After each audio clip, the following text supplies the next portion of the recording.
Saludos, les habla el doctor Pedro y a continuación vamos a revisar un infográfico sobre el protocolo básico para la evaluación ecográfica de la articulación del hombro. Anteriormente hemos comentado cómo podemos realizar esta evaluación desde una posición frontal al paciente o posterior al mismo. Recomendamos que se use la que el operador sienta más cómodo o la que proporcione un acceso de mayor comodidad tanto para el operador como para el paciente al momento de realizar la evaluación. Siempre que iniciemos la evaluación del hombro, debemos tratar de mantener una evaluación sistemática. Debido a la complejidad de las estructuras que conforman esta articulación, sobre todo a nivel del tendinoso y más aún a nivel del manguito de los rotadores, encontramos que el dividir la exploración en pasos sucesivos disminuye las probabilidades de cometer errores u omitir evaluación de estructuras, además que nos ayuda a acostumbrarnos a realizar la evaluación y a familiarizarnos con la anatomía de la región interrogada. Siempre que iniciemos la evaluación, recomiendo iniciar por el aspecto anterior, evaluando primero que nada el bíceps braquial. Para esto podemos colocar al paciente sentado con el brazo discretamente en algo de rotación externa, una posición realmente casi neutra, así como el antebrazo con la palma de la mano hacia arriba reposando en el muslo o en la mesa de examinación. Colocaremos el transductor de forma transversa sobre el reparo anatómico pertinente, buscando en este caso lo que sería la corredera bicipital, una hendidura que encontraremos en la parte anterior del húmero, en la cual dentro de la misma debemos ubicar al tendón bicipital, en este caso en una sección transversa del mismo. Una vez que ubiquemos el tendón, podemos hacer isonación superior o inferior para evaluarlo en todo su trayecto hasta la unión miotendinosa, y también podemos realizar una evaluación en longitudinal rotando el transductor 90 grados sobre el eje tendinoso. En esta zona siempre debemos estar atentos a la presencia de líquido, roturas, presencia de quistes o incluso el desplazamiento del tendón por fuera de la escotadura o la corredera bicipital. También, si seguimos al tendón cefálicamente hacia su aspecto intraarticular, veremos cómo abandona la corredera y pasa a través de la polea bicipital. Si hacemos hincapié o una evaluación con equipos de muy elevada resolución, podemos incluso evaluar el intervalo de los rotadores. Como podemos ver en esta imagen de aquí, la polea bicipital, como el bíceps pasa de su aspecto extraarticular a su aspecto intraarticular, en esta posición, pudiendo evaluar lo que serían el ligamento coracohumeral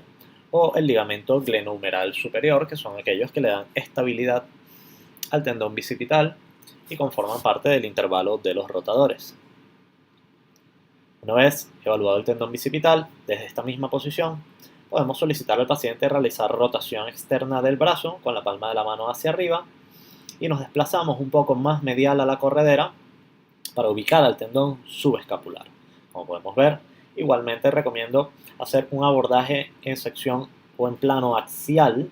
pero en este caso ya no vamos a obtener una vista transversa del tendón, sino una vista longitudinal. Recordemos que los tendones del manguito de rotadores tienen diferentes direcciones,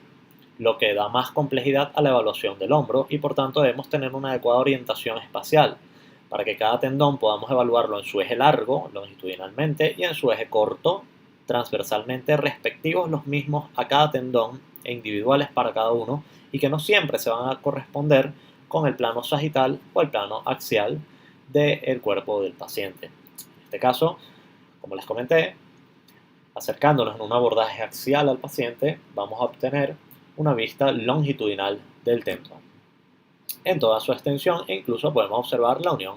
miotendinosa. Rotándonos 90 grados y colocándonos en una posición sagital o longitudinal al cuerpo del paciente, obtendremos una imagen transversa del tendón. Es importante, sobre todo en este tendón, observar cómo la imagen transversal no obtenemos una imagen completamente homogénea de las fibras tendinosas, y esto es debido a los factores de anisotropía mediante los cuales los diferentes paquetes de fibras que conforman al tendón van a obtener este aspecto ovoide o ovoideo, o algunas veces descrito en la literatura como un patrón de emplumado. Debemos siempre estar atentos a no confundir esto con posibles roturas. Incluso desde esta posición, una vez evaluado el tendón supraespinoso, podemos irnos un poco más medial a la corredera y medial al tendón hasta obtener una imagen ecogénica ósea que nos corresponde al proceso coracoides y otra que nos corresponde, en este caso, al acromión, entre las cuales encontramos estas bandas de tejido fibroso que corresponden al ligamento coracoacromial. Ante situaciones, sobre todo postraumáticas, podemos valorar la indemnidad del mismo. Una vez obtenida la evaluación desde el aspecto anterior del hombro, podemos pasar al aspecto posterior, diciéndole al paciente que coloque el brazo cruzado en el aspecto anterior del pecho o incluso a veces apoyándolo en el otro hombro. Pasamos al aspecto posterior e igualmente en una sección del plano axial vamos a buscar la ubicación del tendón infraespinoso. En este caso podemos ubicar por debajo de la espina escapular al músculo infraespinoso y a medida que nos vamos lateralizando observar la unión miotendinosa y aún podemos extendernos hasta llegar a su inserción de fibras en el aspecto humeral. El infraespinoso no suele ser el tendón que más es afectado en patologías del manguito de rotadores, pero también debemos descartar lesiones en el mismo. Siempre podemos hacer la evaluación longitudinal e incluso pasar a una evaluación transversa. Cabe destacar que desde esta posición, como podemos ver en la imagen, si nos movemos un poco más medial sobre el vientre muscular y sonamos un poco más en profundidad, podemos llegar a identificar el receso articular posterior, el receso glenoideo posterior, en este caso ocupado por una porción de cartílago humeral y por una porción de cartílago correspondiente al reborde glenoideo. Incluso cuando observamos normal o no logramos observar presencia de líquido, pero sospechamos la misma a nivel intraarticular, le podemos solicitar al paciente que dinámicamente realice rotación externa del brazo, viendo cómo discurre la cabeza humeral en contra de la glenoides, y en el caso de haber presencia de líquido, veremos efusión anecoica o detritos fluctuantes en esta zona. Una vez evaluado desde la porción posterior, podemos nuevamente volver a cambiar la posición del paciente, en este caso para evaluar el tendón que más frecuentemente es objeto de patologías, el tendón supraespinoso. Como bien sabemos, como comentamos previamente, particularmente este tendón va a tener una orientación que es oblicua y no se corresponde ni con el plano coronal, ni con el plano longitudinal, ni tampoco con el plano axial del paciente, motivo por el cual es objeto de múltiples artefactos anisotrópicos al momento de evaluarlo y debemos tratar de disminuir los mismos. ¿Cómo lo haremos? Colocaremos al paciente con el brazo posterior a la cadera o incluso a veces solicitando que trate de alcanzar el bolsillo posterior. Todo esto dependerá, por supuesto, de la movilidad y de la capacidad que tenga el paciente de adoptar la posición sin sufrir dolor. Una vez que el paciente adopta la posición, vamos a tratar de ubicarnos en un plano ligeramente coronal,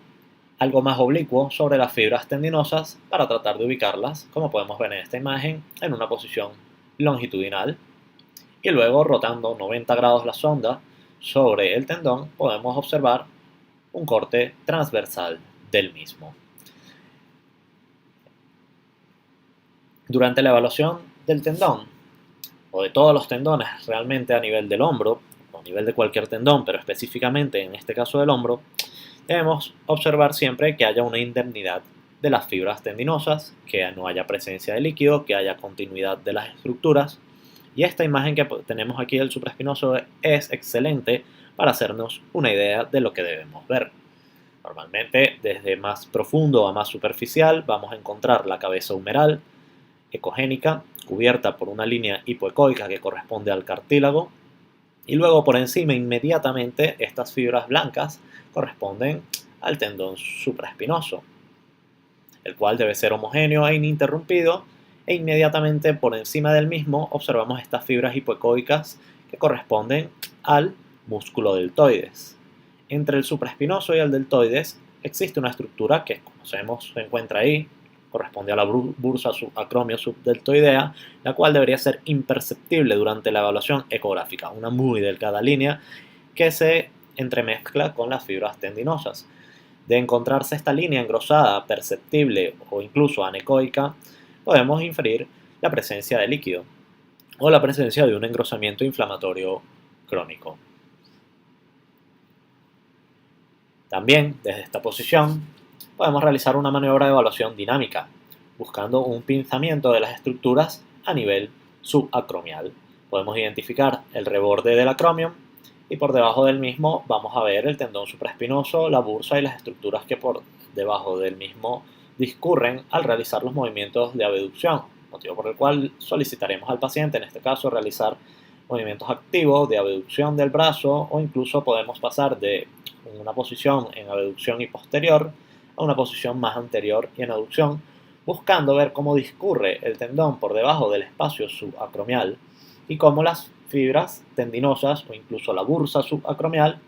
no debería presentar ningún roce o ningún atrapamiento por debajo del mismo. Incluso desde esta posición podemos hacer una medición del espacio subacromial, la cual yo recomiendo se realice en diferentes posiciones, puesto que se ha demostrado en los múltiples estudios realizados actualmente que la amplitud del espacio subacromial varía acorde a las diferentes posiciones de estrés articular en las que se encuentra el hombro. Una vez evaluados nuestros tendones del manguito de rotadores, podemos incluso desplazarnos más superiormente en el plano coronal a la articulación acromioclavicular. Podemos observar el espacio articular, en este caso, cómo es la ecogenicidad o la regularidad de las superficies articulares e incluso unas bandas que unen la superficie clavicular con la acromial a nivel superficial que corresponden al ligamento acromioclavicular. Podemos incluso observar en contextos postraumáticos luxaciones de la articulación, presencia de líquido, rotura de las estructuras de fijación. Básicamente, evaluando todas estas estructuras, podemos asegurarnos de que tenemos una evaluación bastante completa del hombro, donde podremos identificar más del 90% de los procesos patológicos por los cuales consulten los pacientes. Siempre debemos recordar nuestros puntos claves al momento de realizar un estudio musculoesquelético y, sobre todo en el caso del hombro, más importante aún, realizar la evaluación con un transductor lineal de alta frecuencia que nos permita una diferenciación puntual de estructuras superficiales, obtener o seleccionar una adecuada preconfiguración musculoesquelético o protocolos básicos específicos para hombros disponibles actualmente hoy en día en todos los equipos comercializados. La profundidad de evaluación normalmente no debería exceder los 3 centímetros, sin embargo, téngase en cuenta que esto puede variar acorde a los diferentes panículos adiposos encontrados en los diferentes pacientes, o sobre todo si queremos hacer evaluación de estructuras profundas, muchas veces pudiésemos exceder esta profundidad. Una adecuada capa de gel, hacemos énfasis en esto y lo podrán ver en los videos explicativos de cómo realizar una evaluación, nos va a permitir que el transductor no aplaste o no tenga un contacto directo con las estructuras superficiales, pudiendo muchas veces hacernos esto perder la definición de las estructuras más superfluas o incluso causar un desplazamiento del líquido en la bursa subacromio-subdeltoidea, pudiendo en este momento, al no realizar incluso poca presión durante la evaluación,